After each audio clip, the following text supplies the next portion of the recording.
यीनच्या youth summit 25च्या या कार्यक्रमासाठी इथं उपस्थित असणारे व्यासपीठावरील आपल्या विद्यापीठाचे कुलसचिव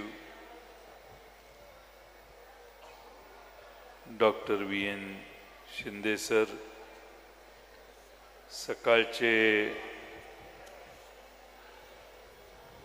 आपल्या निखिल पंडितराव साहेब,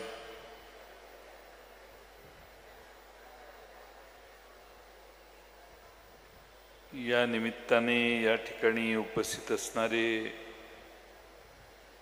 सकाळचे जनरल मॅनेजर यतीन शहा, यीनचे व्यवस्थापक अवधूत गायकवाड, युवकांचे अतिशय उत्साही नेते आणि आमच्या जिल्ह्यातील राष्ट्रवादी पक्षाचे युवकांचे नेते विवेक कोकरे, PU धनवडे, कोल्हापूर जिल्ह्यातील युवक राष्ट्रवादी काँग्रेस पक्षाचे अध्यक्ष रोहित पाटील, या निमित्ताने इथं उपस्थित असणारे सर्व शिवाजी विद्यापीठाच्या कार्यक्षेत्रातील विद्यार्थी विद्यार्थिनी आणि बंधू भगिनींनो, आपण सगळ्यांनी कालपासून या 2 दिवसाच्या समिटमध्ये सहभाग घेतलेला आहात। अनेक विषय आपल्या सर्वांच्या समोर आपण ऐकले आहेत। कालपासून त्याचं श्रवण बऱ्यापैकी झालेलं आहे। मी आपल्या सकाळच्या संपादक साहेबांना, निखिल पंडितरावांना विचारलं की मी कशावर बोललो पाहिजे। त्यांनी सांगितलं की ही मुलं राजकारणात यावीत किंवा चांगल्या तरुण पिढीने राजकारणात यावं अशी अपेक्षा करून तरुणाईतच त्यांना प्रोत्साहन देण्याचं काम यंग इन्स्पिरेटर नेटवर्क यीन या माध्यमातून सकाळ करतंय। मी अभिजित पवार आणि सकाळच्या सर्वांचंच पहिल्यांदा अभिनंदन करेन की अतिशय चांगला उपक्रम त्यांनी सकाळच्या माध्यमातून गेले काही वर्ष चालू केलेला आहे। आपण सोलापूरपासून सिंधुदुर्ग जिल्ह्यापर्यंत सर्व जिल्ह्यातून इथं आलेला तसं मला सांगण्यात आलं। आपले दृष्टिकोन आपल्या जिल्ह्यातल्या वातावरणावर अवलंबून असू शकतात आणि वेगळ्या क्षेत्राबद्दल बघण्याचा तुमचा दृष्टिकोन देखील बराच वेगळा असू शकतो। यापूर्वीच्या सर्व भाषणांमध्ये आपण अनेक विषयांचं या ठिकाणी कालपासून मार्गदर्शन ऐकलेलं आहे। आपल्यापैकी मला तुमच्यावर काही प्रश्न तुम्हालाच विचारायचे आहेत, तुम्हाला काही सांगण्याच्या आधी। पहिलं म्हणजे सिंधुदुर्ग जिल्ह्यातून किती मुलं मुली उपस्थित आहेत त्यांनी जरा हात वर करा। सिंधुदुर्ग जिल्ह्यातून कोण आले का?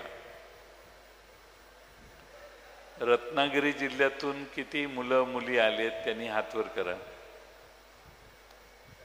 3 2 5 बर। सोलापूर जिल्ह्यातून किती मुलं मुली आलेत त्यांनी हात वर करा।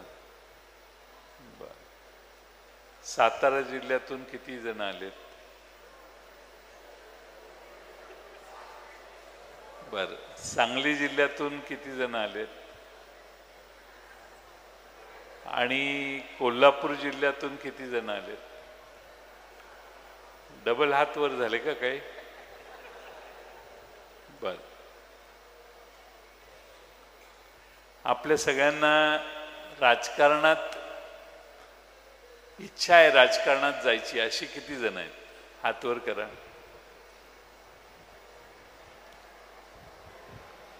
राजकारणात जायचंच नाही अशी असणारे किती जण आहेत? हात वर करा.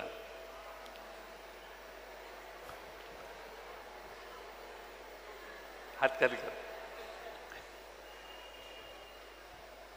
आपल्याला राजकारणात काय चाललंय, सरकार कसं चाललंय याचं काही देणं घेणं नाही असा विचार असणाऱ्यांनी हात वर करा. हा एक आहे. त्याचाही हात जास्त वेळ टिकला नाही, एकटाच आहे कळल्यावर. वर्तमानपत्र रोज वाचतो सकाळी अशा मुलांनी हात वर करा. वर्तमानपत्र हातात घेऊन, कागदी वर्तमानपत्र. 1 2 3 4 5 6 7 8 9 10 12 जण आहेत.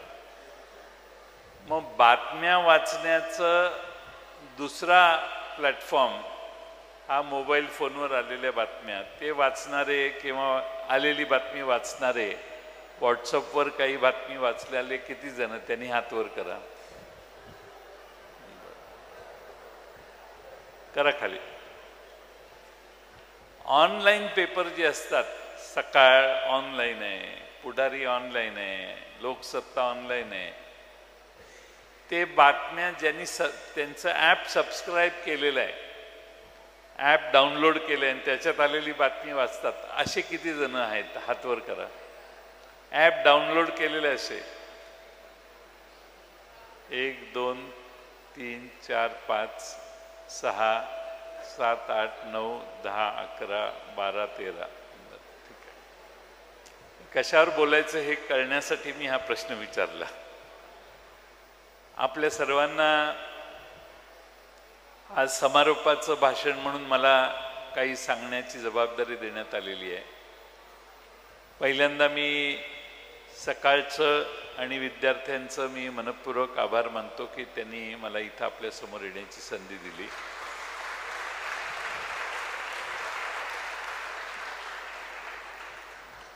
भाषणाच्या सुरुवातीला इतक्या टाळ्या वाजल्या म्हणजे आपण लक्षात घ्यायचं की तू लवकर संपव अशी त्यात जास्त अपेक्षा असते आणि जवळपास 5 वाजत आलेले आहेत. आपण सगळ्यांनी आपल्या सभोवताली काय चाललेलं आहे याचं ज्ञान, याची माहिती घेणं हे थोडासा जागरूक नागरिक करण्याची प्रक्रिया आहे असं मला वाटतं. पण या वयामध्ये जगात काय चाललंय यापेक्षा आपल्या अभ्यासात आपण काय बघायचं याकडे एवढी कॉम्पिटिशन आहे की मुलं जास्त लक्ष देतात ज्यांना अभ्यास करायचा आहे ते. आपल्यापैकी अनेकांना मी असं गृहीत धरतो की आपल्या करिअर घडवण्याचा प्रयत्न करायचा आहे आणि आत्तापर्यंत गेल्या दशकातले अनुभव हे आहेत की जो उत्तम शिकलेला आहे तो आयुष्यात फार पुढे गेलेला आहे आणि उत्तम शिक्षण घेण्यासाठी आता ती कुणाची मक्तेदारी राहिलेली नाही. सर्व समाजातली, सर्व स्तरावरची लोक उत्तम शिक्षण घेऊ शकतात आणि अलीकडच्या काळामध्ये जगामध्ये एवढ्या मोठ्या अपॉर्च्युनिटीज आहेत की तुम्ही तुमचं नाव कुठल्याही क्षेत्रामध्ये 1 नंबरपर्यंत नेऊ शकता जर सातत्य तुमच्यात असेल तर. आणि म्हणून जगाची दारं उघडलेली आहेत. आपण बरेचसे पोस्ट ग्रॅज्युएट आहात किंवा पोस्ट ग्रॅज्युएट कोर्सेस करताय सध्या आणि काही अंडर ग्रॅज्युएट आहेत. आयुष्याच्या या थ्रेशोल्डवर मला खात्री आहे की आपल्याला प्रगतीची प्रचंड काळजी असेल आणि ती काळजी करणं आवश्यक आहे कारण आपल्याला फार मोठ्या आव्हानांना तोंड द्यावं लागणार आहे. आपण BA आर्ट्स झालो तर मागच्या 2 दशकामध्ये BA आर्ट्सला कोणी विचारत नव्हतं, पण आता BA सायकॉलॉजी घेऊन जरी तुम्ही पुढे गेला तरी तुम्हाला तुमच्या ज्ञानाला विकत घेणारी लोक बाजारपेठेत आहेत. तुम्ही तुमच्या कोणत्याही कोर्समध्ये एक्सलन्स मिळवला तर तुम्हाला स्वागत करण्यासाठी जगातल्या व्यवस्था आज उत्सुक आहेत. आणि म्हणून आपल्याला पहिल्यांदा हे मनात आणा, मगाशी सर मला दाखवत होते की ऑनलाईन कोर्सेस जगात फार सुरू झालेले. त्यामुळे हे मनात आणा की आता मी सोलापुरात, साताऱ्यात किंवा सांगलीत किंवा कोल्हापुरात नाही तर मी जगाच्या कुठल्याही टोकाला जाऊन जगू शकतो शिक्षण जर उत्तम घेतलं तर. आज मला खात्री आहे की आपल्यातल्या अनेकांना मंत्री, राज्यमंत्री असं करण्याचं काम कालपासून झालेलं आहे. आणि मला आल्या बाहेर अनेक जण भेटले, मी राज्यमंत्री आहे, मी मंत्री आहे वगैरे वगैरे वगैरे. हे मंत्री आणि राज्यमंत्री हा जो प्रकार आहे ना, हा प्रकार आता अलीकडे व्यवस्थेमध्ये राजकारणी लोक फार इंटरफिअरन्स करतात. मंत्री आणि राज्यमंत्र्यांना आता इंटरफिअरन्स करण्याच्या मर्यादा राहिलेल्या नाहीत. पूर्वी एथिकली काम करणाऱ्या लोकांचं राज्य असायचं. आता जेवढं अनएथिकली काम करता येईल तेवढे आपण राजकारणात शाणे, माहीर असं समजणाऱ्यांचा वर्ग राज्यकर्ते हळूहळू व्हायला लागलेला आहे.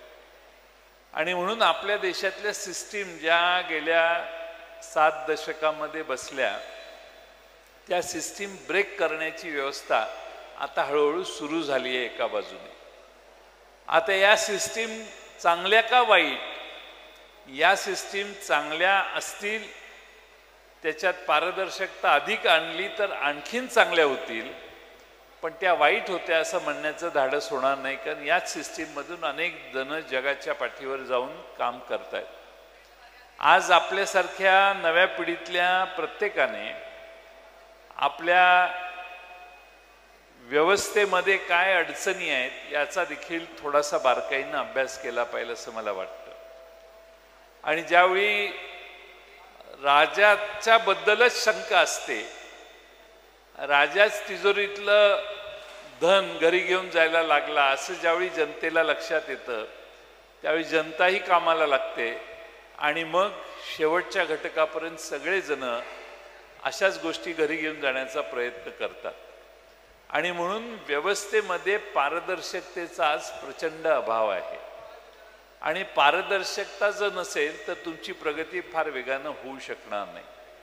आणि पारदर्शकतेचा आग्रह यासाठी होतो की मेरिटला या देशात अधिक मान्यता मिळावी, हा त्यातला प्रमुख उद्देश असतो. जो देश जगाच्या पाठीवर मेरिटला जास्त प्राधान्य देतो ते देश आज जगात पुढे गेलेले आहेत. आज तेवढ्याच तुलनेने महिला आपल्या देशात काम करतायत. जगाच्या पाठीवर ज्यांनी स्त्री पुरुषांची समानता मान्य केली ते देश अत्यंत प्रगत झालेले आहेत. आपल्याला थोडासा उशीर झाला स्त्री आणि पुरुषांची मान्यता मानसिकदृष्ट्या ॲक्सेप्ट करायला, पण त्यामुळे आपली आता प्रगती व्हायला लागलेली आहे.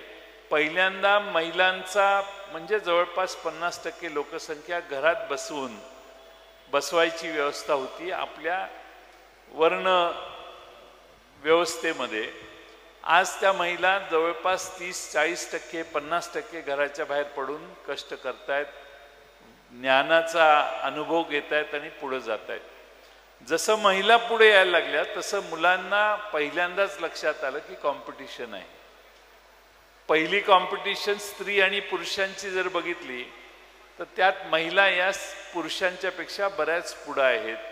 कुठल्याही परीक्षेचा रिझल्ट लागला तर मुलींची संख्या जास्त आहे हे आपल्याला मान्य करावं लागेल. रिझल्ट 100 मुलं पास झाली तर त्यातल्या मुली 50-60 असतात. हे का, याची वेगळी कारण आहेत, त्या खोलात जाऊन मी तुमचा वेळ घेणार नाही. पण जशी मुलामुलींची एकत्रित आता कॉम्पिटिशन सुरू झाली, त्याच पद्धतीनं कॉम्पिटिशन करत असताना या देशामध्ये आता सर्व समाजाला स्पर्धेला संधी यायला लागली. त्यामुळं सर्व समाज या चळवळीत आणि स्पर्धेत आत यायला लागला.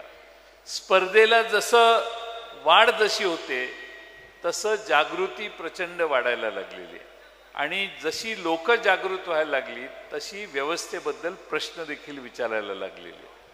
या देशामध्ये जे राज्यकर्ते काम करतात, आज हे आहेत उद्या बदलतील, ती फार महत्त्व नाही आहे. तुमच्यासाठी तो प्रश्न महत्त्वाचा नाही आहे. पण तुम्हाला आता पुढची 40 वर्ष 50 वर्ष हा देश पुढे जाताना बघायचा असेल तर पहिला आग्रह पारदर्शीपणाचा झाला पाहिजे.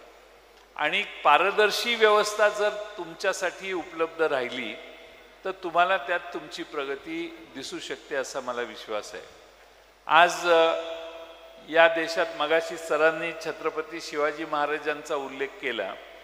छत्रपती शिवाजी महाराज या देशात सर्वोत्तम का होते तर त्यांनी राज्य करताना सर्व समाजाला न्याय देण्याचं काम केलं. आज असे फार कमी राज्यकर्ते या देशात होऊन गेले की ज्यांनी समाजाचा जास्त विचार केला. आपण त्यांनी मगाशी पानिपतच्या लढाईचा उल्लेख केला. पानिपतची लढाई झाली, आपल्यापैकी इतिहास अनेकांनी वाचला असेल याची मला खात्री आहे. पानिपतची लढाई झाली त्यावेळी पानिपतमध्ये लढाई कुणाची झाली सरांनीच भाषणात सांगितलं, अब्दालीन विरोधी मराठ्यांची लढाई झाली.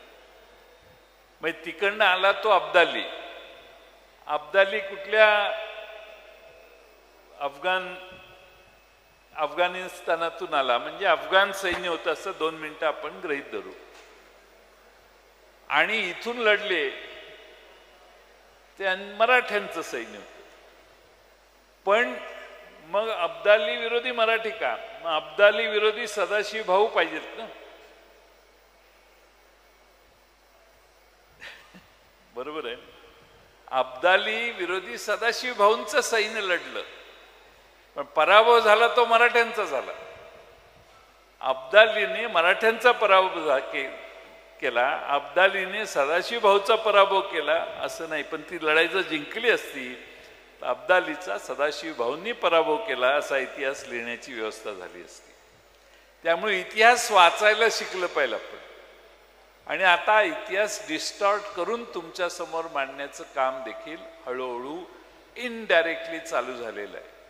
आम्ही जो इतिहास पाहिलेला आहे लहानपणापासून, त्या इतिहासाला गेल्या 70-75 वर्षात कोणी चॅलेंज केलेलं नव्हतं, कारण तो फॅक्ट्सवर अवलंबून होता.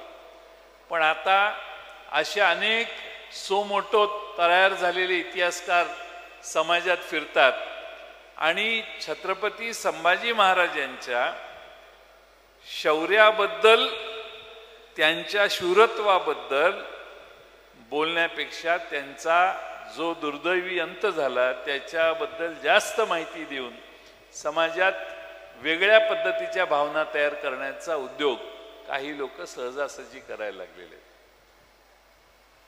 अलीकडच्या काळामध्ये छत्रपती शिवाजी महाराज, छत्रपती संभाजी महाराज यांचा राजकीय वापरही काही लोक करायला लागले. आणि राजकीय वापर करून त्याच्यावर आपण स्वार त्या व्यवस्थेवर व्हायचं असा प्रयत्न करत असताना स्वार कोण होतोय? छत्रपती शिवाजी महाराजच स्वार होत असतील तर आम्हाला आनंद आहे. पण दुसरा कुणीतरी त्याच्यावर छत्रपती शिवाजी महाराजांचं नाव घेऊन स्वार होत असेल तर आपण डोळसपणाने ही नवी प्रयत्नवाद जो चालू आहे याच्याकडे पाहिलं पाहिजे असं मला वाटतं. त्यामुळे तुमच्या पुढे चॅलेंज बरंच आहे.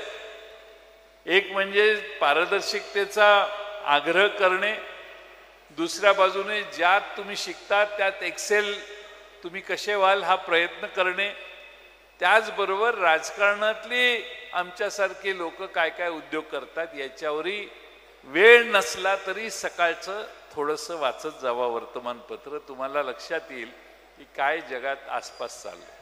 आता दुसरा प्रॉब्लेम असा आहे की प्रसार माध्यम, ज्याचा विवेक कोकरेंनी उल्लेख केला, ती प्रसार माध्यम देखील आता एका पठडीत गेलेली आहेत. एकदा तुम्ही बातम्या मला वाटतं सगळ्यात जास्त वाचल्या आणि ऐकल्या असतील ते युद्ध सुरू झालं त्यावेळी. मी एक बातमी बघितली की आपलं सैन्य इस्लामाबाद पर्यंत पोहोचलेलं आहे. दुसरी बातमी मी बघितली, आपण कराची बंदर उडवलेलं आहे, कराची बंदरगाह को तबाह कर दिया है. मला एवढा आनंद झाला, कराची बंदर आपल्या लोकांनी उडवलं, इस्लामाबाद पर्यंत आपण पोचलो.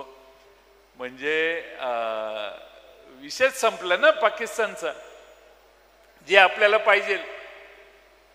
म्हणजे एवढ्यापर्यंत म्हणजे शेवटी बलुचिस्तानाला स्वतंत्र करून दिलं जाईल पुढच्या 10 दिवसात, आणि जसं बांगलादेश झाला तसं तिकडे बलुचिस्तान एक वेगळं राज्य देश तयार करण्यात येईल असं आम्हालाही वाटत होतं, आणि जे आम्हाला सगळ्यांना अभिप्रेत होतं. काही नाही झालं तरी पाकिस्तान ऑक्युपाईड काश्मीरमध्ये आज शिरून एक 100 गावं अजून जर घेतली असती ताब्यात तरी आपल्याला फार आनंद झाला असता. पण युद्ध कसं झालं, आपण त्या सीमारेषेच्या पलीकडे कधीच गेलो नाही. आपण इकडूनच बॉम्बिंग केलं, त्यांनी तिकडूनच बॉम्बिंग केलं. युद्ध असं झालं की आपण असा दावा करतो की त्यांच्या 11 ठिकाणी आपण त्या अतिरेक्यांचे तळ उद्ध्वस्त केले. आम्हाला सगळ्यांना अभिमान आहे, आनंद आहे, आणि भारतीय सैन्याचं कौतुकच केलं पाहिजे. पण त्यानंतर परराष्ट्र मंत्री जाहीर करतात की उनको हमने पहले अगवा कर दिया था, कळवलेलं होतं की तुझ्यावर बॉम्ब टाकणार आहे. मग ते अतिरेकी तिथं थांबतील का नाही थांबतील याचा एक अभ्यास आपण जरा शांतपणे करा. तळ उद्ध्वस्त झाले असतील, पण त्यात किती जण आम्ही यमसदनाला पाठवू शकलो याचा अभ्यास आपण करू शकत नाही. दुसऱ्या बाजूने आज जगभर ज्याची चर्चा चालू आहे, आम्ही युद्ध जिंकत होतो असं आजही आमचं मत आहे, तर मग ते युद्ध आम्ही थांबवलं का अचानक, हा प्रश्न या देशाच्या प्रत्येक तरुणाच्या मनात आज आहे. आता संपायलाच पाहिजे होता पाकिस्तानचा विषय. आपल्या पहलगामला येऊन 27 जणांना 26 जणांना त्यांनी धर्म विचारून मारलं म्हणतोय आपण, जे खरं आहे. तर मग आपण थांबलो का, आपण किमान पाकिस्तान ऑक्युपाईड काश्मीर ताब्यात घ्यायला पाहिजे होतं. असं अजूनही काही उशीर झालेला नाही, अजूनही चटका करायचा असेल तर करायला हरकत नाही.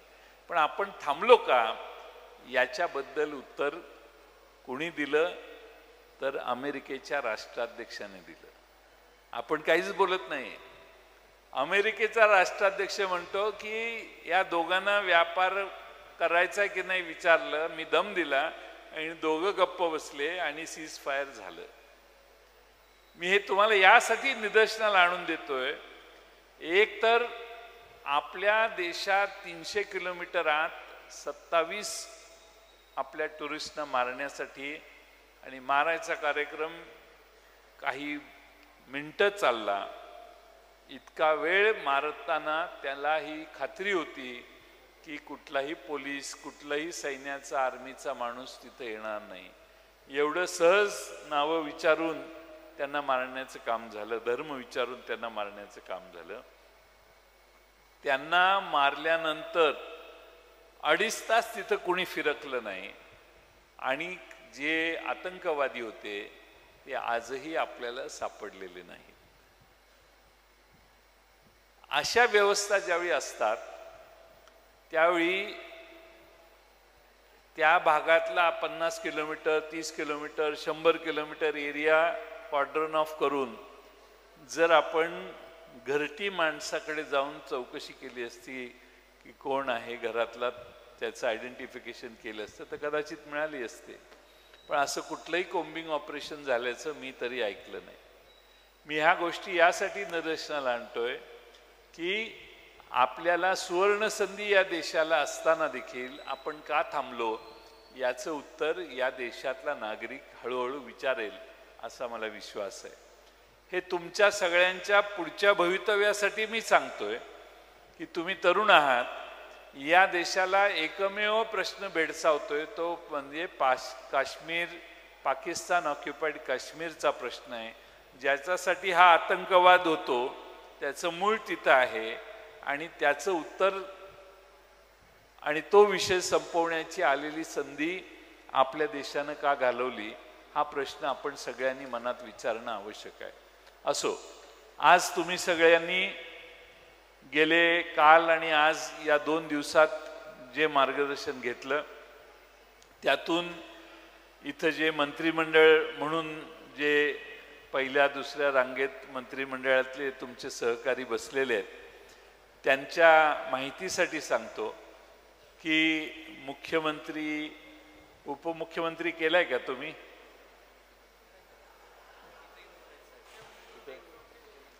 दोन उपमुख्यमंत्र्याला काही अधिकार नसतात, फाईल मुख्यमंत्र्याकडेच जाते. पण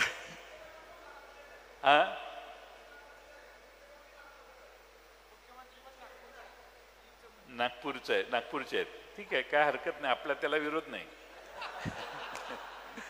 रिजनल विचार आम्ही कधी करत नाही. महाराष्ट्राचा विचार करताना कुठलाही असो मुख्यमंत्री, पण मुख्यमंत्र्याचा अधिकार हा मुख्यमंत्र्याचा असतो.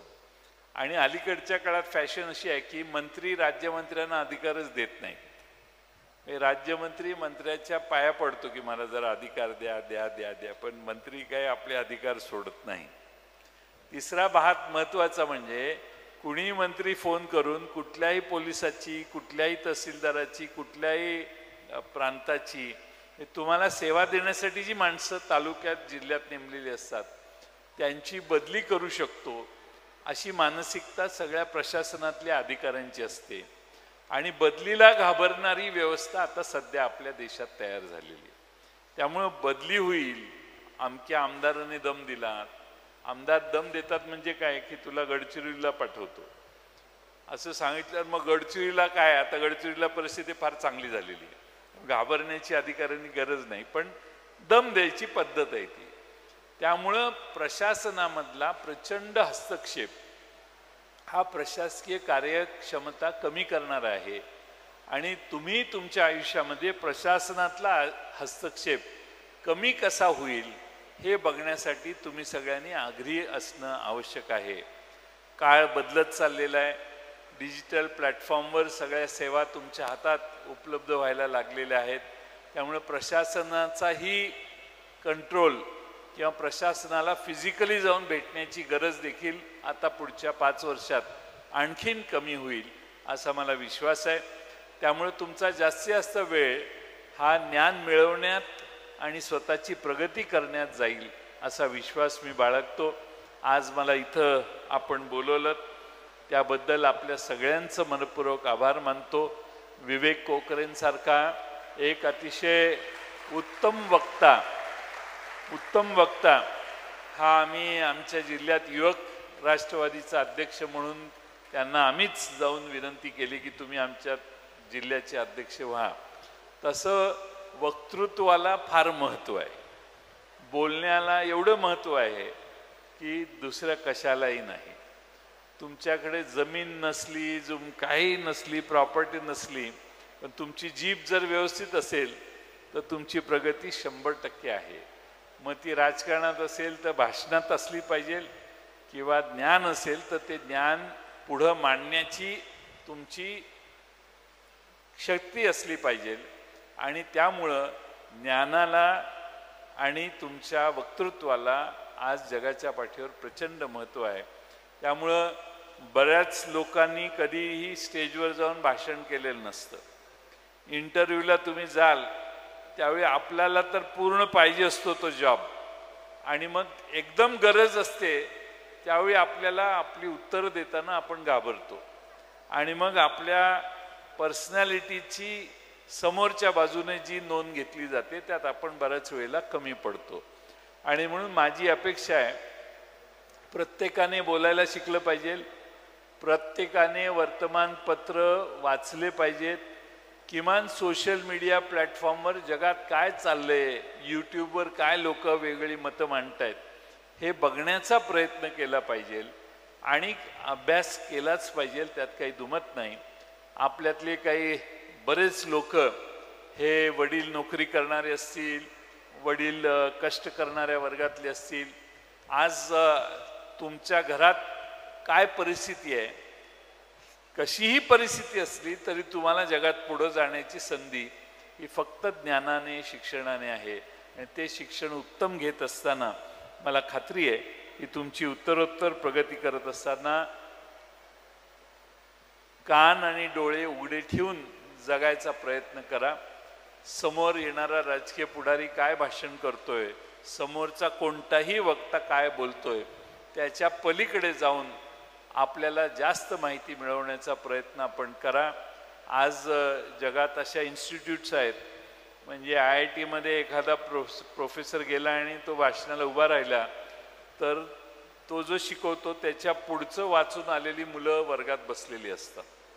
त्यामुळं आता मुलं ॲडव्हान्स आहेत प्राध्यापकांच्या पेक्षा, आणि त्यामुळं प्राध्यापकांनाही तेवढीच तयारी करून जावं लागतं. मला खात्री आहे या प्रगत जगात तुम्ही या सगळ्या आव्हानांचा विचार करून जगाल आणि आपली प्रगती साधाल. पुन्हा एकदा आपल्या सर्वांना शुभेच्छा देतो आणि माझे 2 शब्द पूर्ण करतो.